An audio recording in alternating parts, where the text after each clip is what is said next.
Now, what does all this mean, not only about that cabinet meeting, but what about that moment? Let's talk to the front bench. Sabrina Grover was a federal Liberal cabinet candidate, I should say, in 2021 in that election. She is now the senior advisor at North Star Public Affairs. Sorry for putting you in cabinet, Sabrina.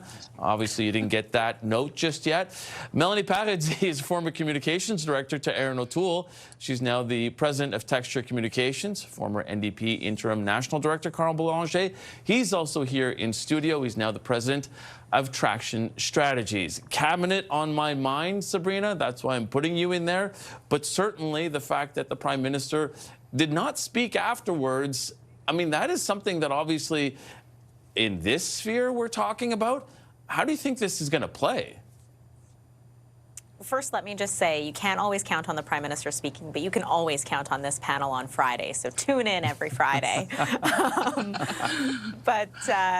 You know, I think it is interesting that he didn't speak. I certainly don't think that there's anything seemingly that would have happened or came out of cabinet that he wouldn't want to speak about. I mean, he's been very forthcoming over the last several days.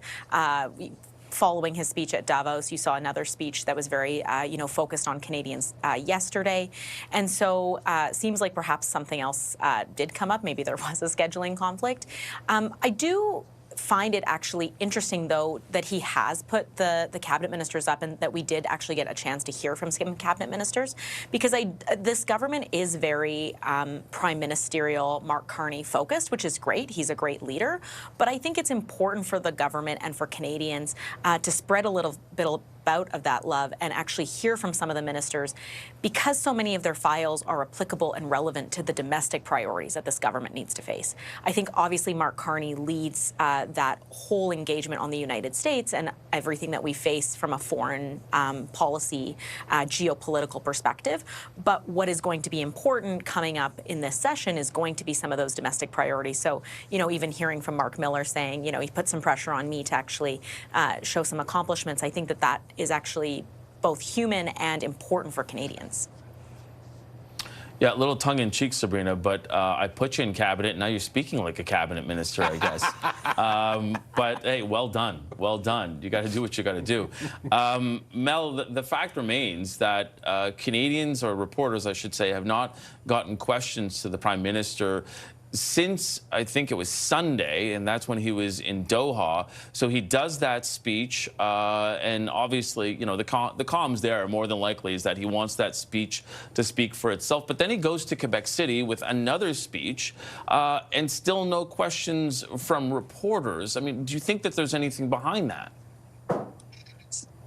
So I've been thinking about this. Initially, when they pulled him, I thought, oh, you know, something urgent has come up that, you know, he's got to race off to deal with, and we'll hear about what it is in the days to follow. And then I thought, you know, he has been on this world trip, he's been all over the world. He's been to like a whole bunch of different countries, negotiating agreements, making all sorts of announcements. He had that great speech in Davos, comes back, and now he's sitting through cabinet meetings. I bet you he's tired.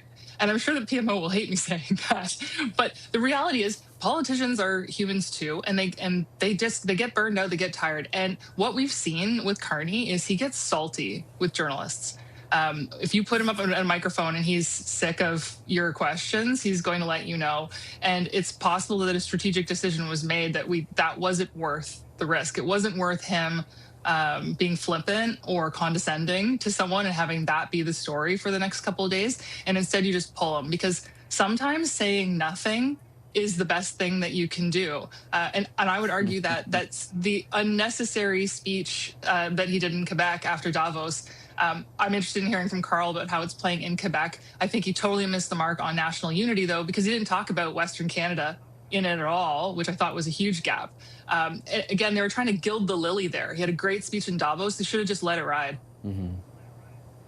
Yeah, and to that point, Carl, I will ask about how it's playing in Quebec, but also the fact is that Carney yesterday, when he was asked by reporters about President Trump, to Mel's point about maybe being a little salty, he basically said, try again with a better question. And, you know, I was on that trip in London when he asked a fellow journalist to look inside themselves. So maybe a bit of credence there. But talk a little bit to Mel's point about how that speech yesterday landed in Quebec on the Plains of Abraham. Yeah, not very well. The Prime Minister goes on the Plains of Abraham and he makes a speech about national unity, claiming that this battlefield where the French lost North America was a symbol of collaboration, cooperation, and national unity. Tone deaf. It doesn't work like that. And then he went on to talk about how Canada choose not to assimilate the Francophones. What are you talking about? Voyons donc. It doesn't work. And I think that's one of the reasons why he didn't take questions today. He didn't want to face the Quebec City reporters, let alone the National Press Gallery, to answer those questions about what he meant. The speech went so well that today, the Quebec government removed the Canadian crown from the Quebec coat of arms. That's the symbol that we can take away from this. So, frankly, I don't understand why he did what he did, or why he said what he said. The PQ is having a field day right now. Paul Saint-Pierre Plamondon is going after Carney for rewriting history because he did. You know, you just need to open a history book, look at the Royal Proclamation of 1763, which was eliminating civil law in Quebec and was restricting the usage of French. That was the policy of the Crown at the time, and that's all coming from the Plains of Abraham. So for him to do that, you know, one speech doesn't follow the other in the same way, I guess. Yeah. And Melanie was right that he could have let that one stand instead of going into a different direction. And, you know, that explains why I think he didn't answer questions today. For some Anglophone friends out there who may be wondering what voyons donc means, that's the French equivalent of "come on, man," just for everybody out there as a bit of a help.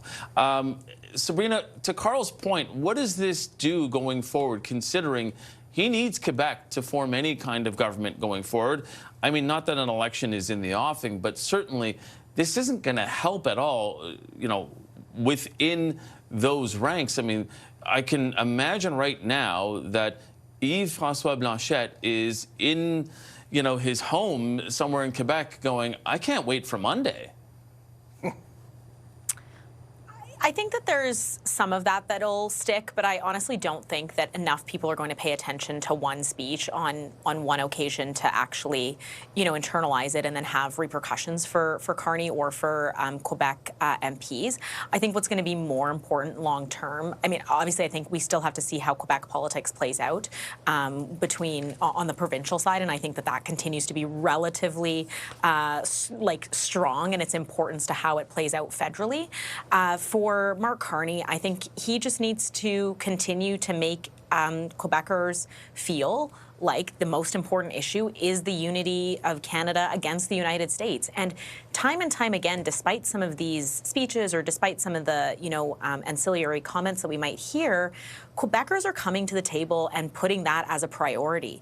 You know, I think even like the recent polling on the sovereignty issue that should have seen the PQ surging and should see the PQ be in a real position of power isn't doing well because Quebecers continue to believe that the issue of Canada and the issue of Canada versus the United States is the most important issue. They don't have time for a sovereignty question and sovereignty you know, conversation. And so I'm not sure that this is going to change that context. I think more the provincial side and what maybe the provincial Liberals do will be more important to how Carney plays things in the future.